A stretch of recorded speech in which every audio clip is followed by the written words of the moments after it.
If you have not watched the documentary, The Truth and Tragedy of Mariah Wilson, I am letting you know that you are missing out. Because for the first time, I have watched a documentary where I felt like I knew the victim and I felt pain knowing that she was no longer in this world.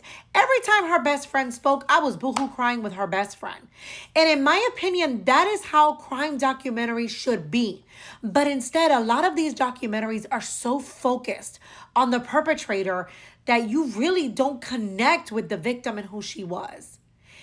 This documentary was so beautifully made that I could only wish that those that have lost their family member or friend due to a crime have a documentary made of them just like this.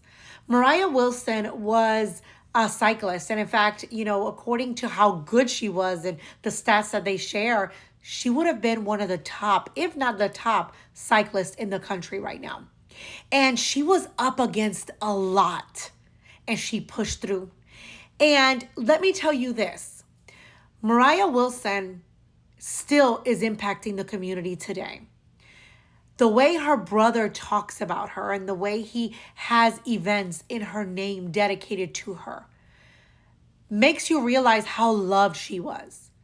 The fact that her best friend, which again, I was crying every time she spoke, her best friend said that she felt so hurt and so guilty because she could not protect her, even though she had told Mariah's parents, she's staying with me for the weekend. I'm going to keep her safe. We're going to have a blast. You know what any best friend would tell their best friend's parents.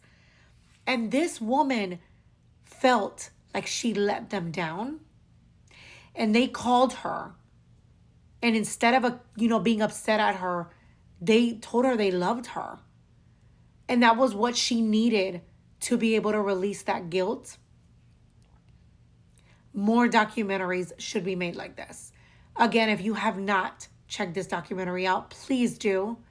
Prepare yourself, because the impact Mariah had in her family and everybody involved in this documentary is a beautiful thing.